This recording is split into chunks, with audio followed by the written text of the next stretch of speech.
नमस्कार बंधुरा अंकितार रान्नाघरे आबारो सबाइके स्वागत जानाच्छि। आजके बानाबो आलुर दम किन्तु एकदम अन्यरकम भावे आमिष। आलुर दम बानानोर जोन्नो प्रथमेई आमि बेश किछुटा किन्तु रिफाइन अয়েল गरम करे निচ্ছি। आपनारा चाइले अवश्यई किन्तु सर्षेर तेल व्यवहार करते पारबेन।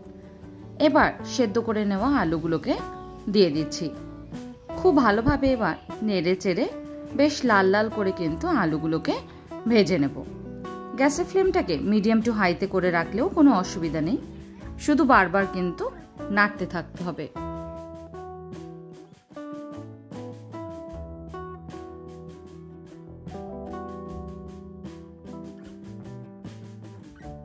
আলুটা বেশ সুন্দর এমনি লাল লাল হতে শুরু করলে আলুটাকে তুলে অন্য একটা পাত্রে নিয়ে নেব। সেদ্ধ আলুটা আমি কিন্তু অল্প একটু নুন দিয়ে করেছিলাম, তাই এই ভাজার সময়তে নুন বা হলুদ কোনো কিছুই কিন্তু দেওয়ার প্রয়োজন নেই। এবার ফোড়নে দিয়ে দিচ্ছি তেজপাতা, শুকনো লঙ্কা আর হাফ চামচ হিং। একই সঙ্গে 4টে কাঁচা লঙ্কা দিয়েও খুব ভালো করে কিন্তু মিশিয়ে নেব। তারপর দিয়ে দিচ্ছি 2টো বড় সাইজের পেঁয়াজ, একদম লম্বা করে কুচিয়ে নেওয়া। সবকিছু দিয়ে কিন্তু অনবরত নাড়তে থাকবো যাতে নিচে লেগে না যায়।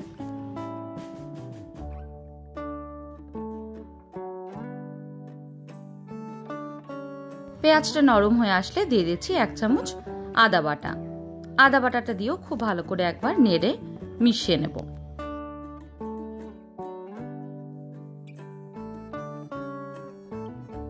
আদার কাঁচা গন্ধটা যাওয়া অবধি কিন্তু খুব ভালো করে এবার কষাতে থাকবো। এই সময়তে দিয়ে দিচ্ছি 1 চামচ নুন। নুনটা আপনারা আপনাদের স্বাদ অনুযায়ী অবশ্যই ব্যবহার করবেন।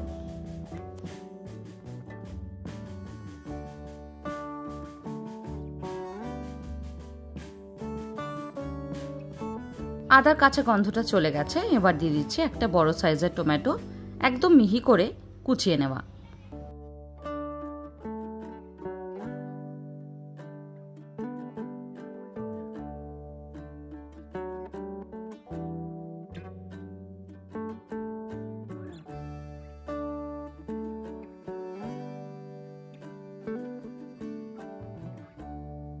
সবকিছু যখন ভালো নরম হয়ে আসবে তখন দিয়ে দিচ্ছি 1 চামচ হলুদ, 1 চামচ ধনের গুঁড়ো আর 1 চামচ কাশ্মীরি লাল লঙ্কার গুঁড়ো। গুঁড়ো মশলাগুলোকে দিয়েও কিন্তু খুব ভালো করে মিশিয়ে নেব। তারপর গ্যাসের ফ্লেমটাকে লোতে রেখে খুব ভালো করে কিন্তু মশলাটাকে কষাতে থাকবো।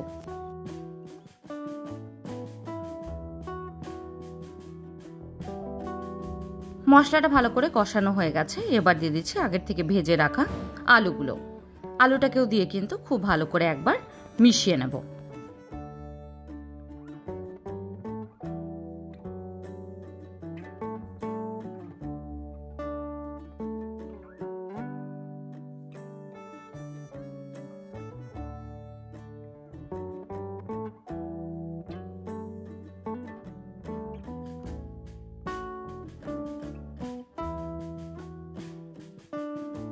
পাঁচ মিনিট নেড়ে নিয়েছি, এবার দিয়ে দিচ্ছি 1 কাপ পরিমাণে গরম জল। গরম জলটা দিয়ে কিন্তু বেশ কিছুক্ষণ ভালোভাবে মিশিয়ে নেব। তারপর কষাতে থাকবো 5 মিনিটের জন্য।